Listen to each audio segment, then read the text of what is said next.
क्या नींद में आत्मा किसी और लोक जाती है? गरुड़ पुराण का चौंकाने वाला सच। क्या आपने कभी सोचा है जब हम गहरी नींद में होते हैं तो हमारी चेतना कहाँ चली जाती है? क्या हम सिर्फ सो रहे होते हैं या हमारी आत्मा किसी और लोक की यात्रा कर रही होती है? यह सवाल सदियों से लोगों को आकर्षित करता आया है।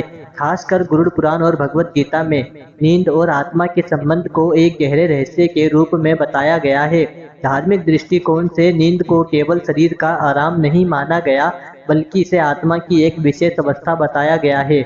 जब हम जागते हैं तो हमारी चेतना पूरी तरह शरीर और इंद्रियों से जुड़ी होती है, लेकिन जैसे ही हम सोते हैं, यह जुड़ाव धीरे धीरे कम होने लगता है और हम एक ऐसी अवस्था में प्रवेश करते हैं जहां बाहरी दुनिया से हमारा संबंध लगभग टूट जाता है।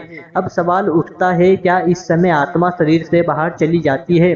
कुछ मान्यताओं के अनुसार गहरी नींद के दौरान आत्मा सूक्ष्म रूप में स्वतंत्र हो जाती है और यही कारण है कि हम सपनों में ऐसी जगहों पर पहुंच जाते हैं जहां हम कभी गए ही नहीं।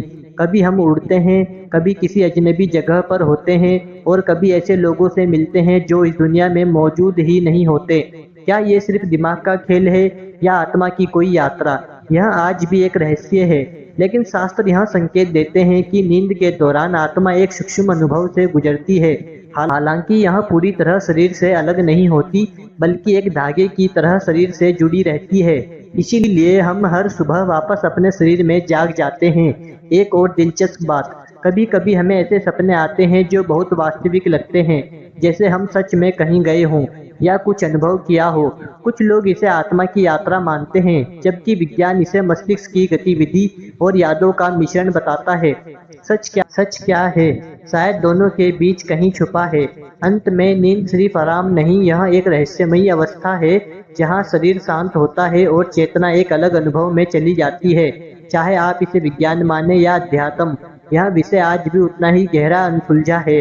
आप क्या मानते हैं? क्या नींद में आत्मा सच में कहीं और जाती है या ये सिर्फ एक सपनों का खेल है? कमेंट में जरूर बताएं। चैनल को लाइक और सब्सक्राइब जरूर करें।